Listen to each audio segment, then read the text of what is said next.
Imagine this. You work at a university, sweeping floors and emptying trash cans. Day after day, you clean the same classrooms where students learn and dream of their futures. But secretly, you have a dream too.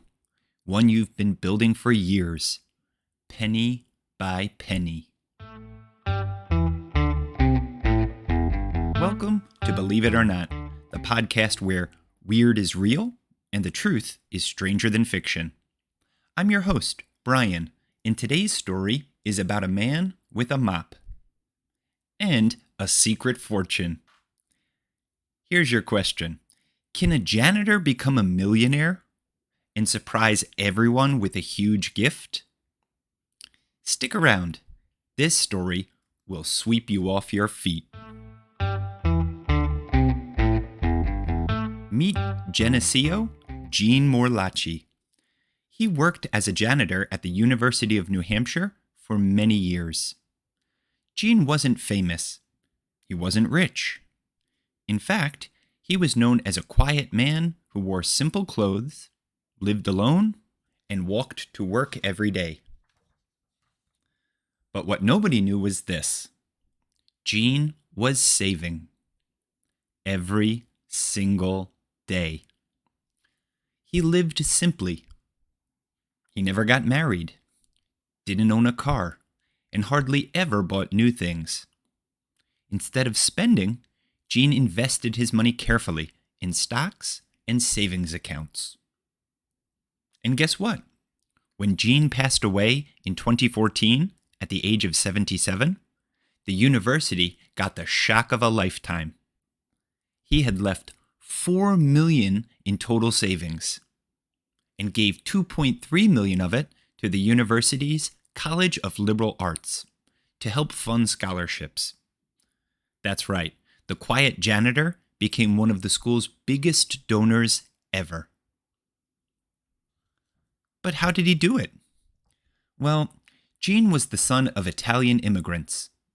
His parents came through Ellis Island hoping for a better life. Gene worked hard from a young age and believed in education. Even though he never got a degree himself, he wanted to help students have the chance he never had. And here's a fun fact. Gene started investing in the 1960s, long before most people were thinking about stocks. And he did it all without fancy apps or financial advisors. Just careful saving, smart choices, and a whole lot of patience. When students walk through those halls now, many don't even know the name Gene Morlacci. But thanks to his gift, dozens of them have a future filled with possibilities. All because a janitor believed in them. Now let's think about this. First, what would you do if you suddenly had a lot of money? Next, would you keep it, share it, or surprise someone with a gift like Gene did? And last, what do you think makes a person rich? Money or the way they use it?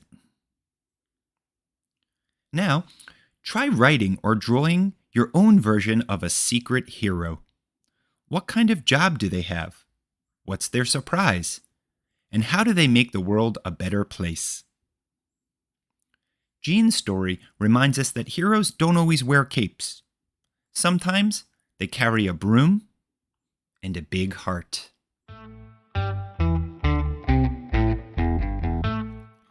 That's it for today's episode of Believe It or Not. If Gene's quiet generosity moved you, share this story with someone who believes in the power of kindness and education.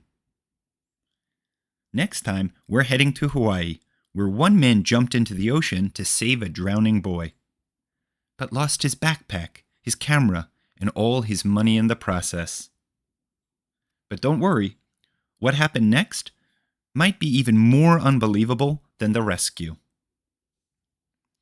Until then, keep wondering, keep learning, and remember, Sometimes the truth is weirder than fiction.